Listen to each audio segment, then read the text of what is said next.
Marley from the Energy Boutique with your energy forecast for Thursday, January 2nd. So we have the moon in Aquarius energy here all day, which provides us a beautiful opportunity to kind of emotionally detach from our situations, from our circumstances, in order to act as the observer and kind of see where it is that, again, certain connections, certain domino effects are kind of giving us a little bit of clarity on where it is that we need to go from here.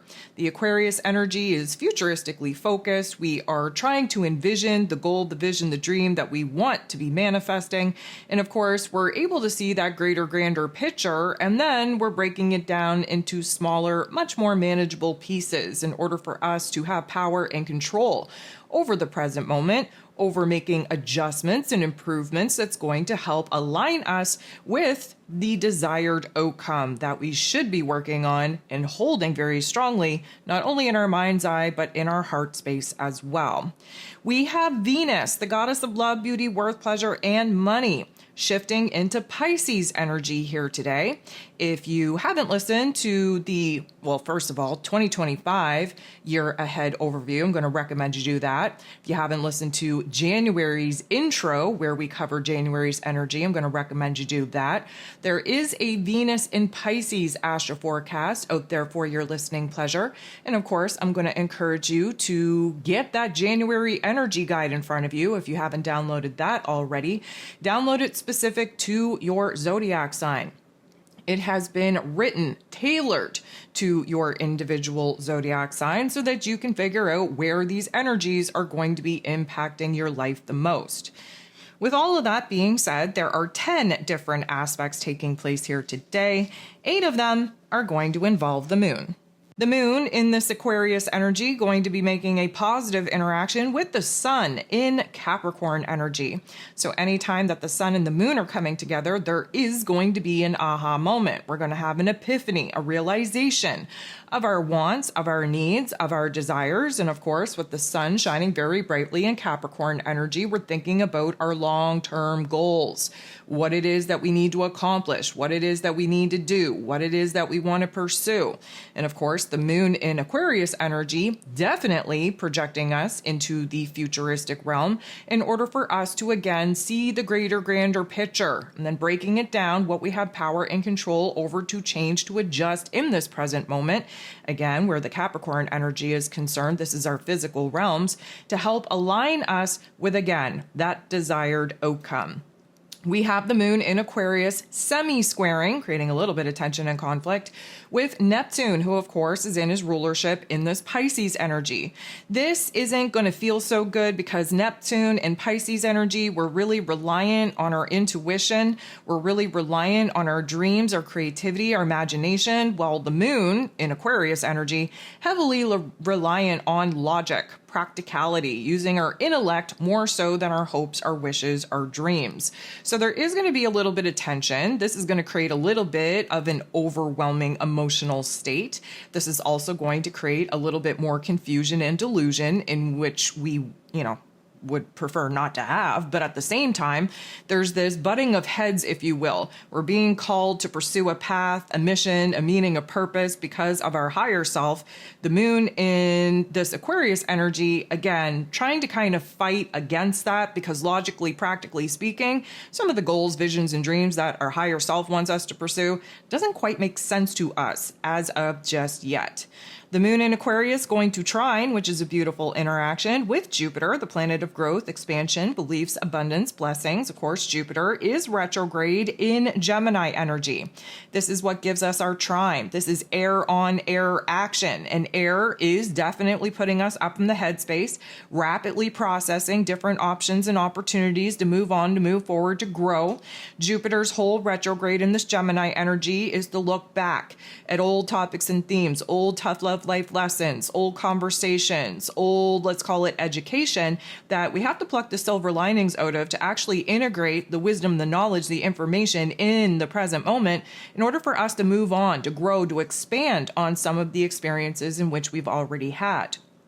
Jupiter brings the positivity. He brings the optimism. He brings the confidence. He brings an ability for us to kind of blend this want, need, and desire from our higher self, from our soul space, from our heart space, with the intellect, with what it is that we feel drawn to pursue. Again, maybe we're breathing new life into old projects, into old goals. And with this particular energy, we're definitely gaining a lot of insight as far as clarity goes, aha moments go, epiphany goes on what it is that we want to do and where it is that we can go from here. The moon is then going to make a positive interaction with Saturn. Saturn is the traditional ruler over this Aquarius energy, Uranus, of course, being the modern day ruler. We have Saturn, the Lord of Karma, ruling over roles, responsibilities, system structures, foundations. We have Mr. Saturn in this Pisces energy trying to wrap up a 30-year chapter, trying to help us dissolve the old belief system, dissolve the pain and trauma from the ego programming, dissolve the foundation systems and structures that, of course, belong to the old version of self. Now, this is a positive interaction, which is going to help us get organized in our thoughts, in our emotions. We're putting things in order. We're creating order where there's been chaos. We're starting to see where the plan and the strategy coming together in order for us to, again, bring our goals, our visions to life. The moon is then going to semi-square, creating a little bit of tension and conflict with that North Node in Aries energy. Of course, the North Node in Aries is trying to get us on the right path, trying to get us in alignment with a new mission, with a new purpose. And yes, although the moon in Aquarius energy should be kind of working well in this energy because we're all thinking about the future, again, there is this disconnect because we're kind of focused with the moon in Aquarius energy on, the end goal, if you will. The North Node in Aries energy is just wanting to take a couple of steps, baby steps, if you will, to get on the right path that would land us in that futuristic goal, vision, and dream. So right now, we're kind of, I'm going to say, cluster effing our headspace and our emotions, trying to figure out the moves to be made in the present moment. Because again, side note, not a whole lot of options and opportunities to make moves with Mars retrograde. And so emotionally speaking, we want to make improvements. We want to make adjustments. We want to kind of see some progress in a new path and in a new direction. But the semi-square is kind of confusing where we even have a baby step to take. The moon is then going to sextile, which is a beautiful interaction, with Chiron, the wounded healer, who is now direct in Aries energy. This is air and fire, and we love them working together because it gives us a spark of creativity, an aha moment on where we can make some changes, a little bit of a spark where some problem solving can definitely come into play. Because Chiron is really supporting this new version of self and really showing us how much we've grown, how much we've healed. Because the moon in Aquarius energy, again, has us emotionally projecting ourselves into a imaginary type of vision that feels better to us than our current circumstance. This is definitely starting to push us into seeing this new version of self for the strengths, for the capabilities to heal, to grow, to evolve. And that is feeling pretty damn good. Now we have the moon sextiling with Mercury. Mercury being the ruler of the mental plane, ruler of information, communication, how it is that we express ourselves in the Sagittarius energy. So again, air and fire. And even more than that, we have Mercury now busting out of his post-retrograde shadow period. He is getting up to speed here. He's getting up to snuff. We're about to move into new intellectual, mental plane territory, new thoughts, new ideas. Now, the moon being our heart space, Mercury being our head space, they're working together to come up with creative solutions, to come up with a plan and strategy, to shift our mood and our attitude into being positive, into being optimistic, and really renewing our hopes, our wishes, our dreams for what it is that we can bring to life, what it is that we can manifest, what it is that we can create, what it is that we can actually bring into this physical realm. Now, the only real energy here that isn't really involving the moon is involving the sun. And the sun, of course, in Capricorn energy is going to be making a very harsh interaction, not so lucky for us, with Jupiter, who usually brings the luck, usually brings the positivity. So this particular interaction is definitely going to have us kind of doubting ourselves. We're moving into the negative narrative, if you will. We're kind of questioning whether or not we are feeling like we are being torn in between two different choice points, direction points, two ideas, if you will. There is a part of us where the Capricorn energy is concerned, where we're kind of more focused on wrapping things up. We're wrapping a lot of, I'm going to call it karmic chapters up, tasks, chores, projects up. There is this element where, yes, we want to be thinking about the future, but again, there is a lot of remnants of the old world that's still blocking us from moving on and moving forward. And of course, Jupiter is magnifying the issue, and he's in Gemini energy, so we're going to be divided anyways, and he's in a retrograde, so we are looking back, even though we want to be moving on and moving forward. So it's going to be very tough, very challenging to kind of get our heart and head in alignment, to get on the same page, to get our focus on the same page. It's kind of a, let's call it, battle royale into figuring out where or what needs our time, energy, and attention the most. Venus, the goddess of love, beauty, worth, pleasure, and money, she is going to be moving into Pisces energy at 10:24 p.m. Eastern Standard Time.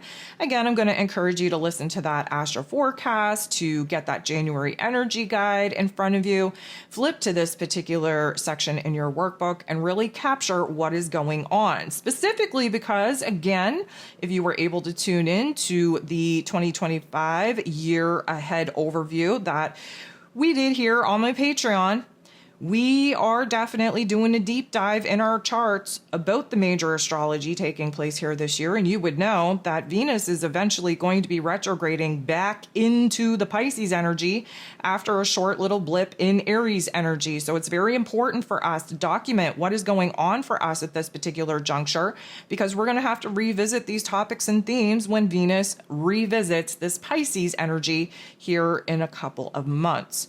The last thing that we got going on here today is the moon in this Aquarius energy. We're getting into the boxing ring. We're squaring off with Uranus. So Uranus is the modern day ruler over this Aquarius energy. He is the great awakener. He's currently retrograde in Taurus energy, trying to highlight for us where it is that we're still holding on to the old, where we're resisting making the changes that we know that we need to make to lighten the load, especially in our physical realm, so that we can move on and move forward.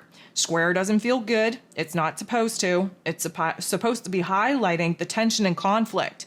And the tension and conflict here is that, emotionally speaking, we're trying to think about how to make some progress, moving on and moving forward to the future. Uranus, on the other hand, he's retrograde. He's focused on where, especially in a past situation and technically in a present situation, there's still some physical aspects, routines, people, places, and things that are kind of gunking up, if you will, our ability to actually move on and move forward and pour all of our time, energy, and attention into building this new reality, this new vision, this new goal, this new dream.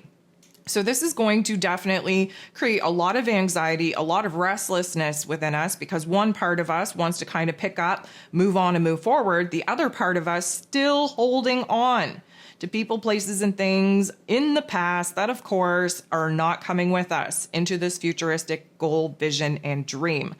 11:13 p.m., the moon is going to go void, of course. We're not going to be locking into the Pisces energy until early morning on January 3rd.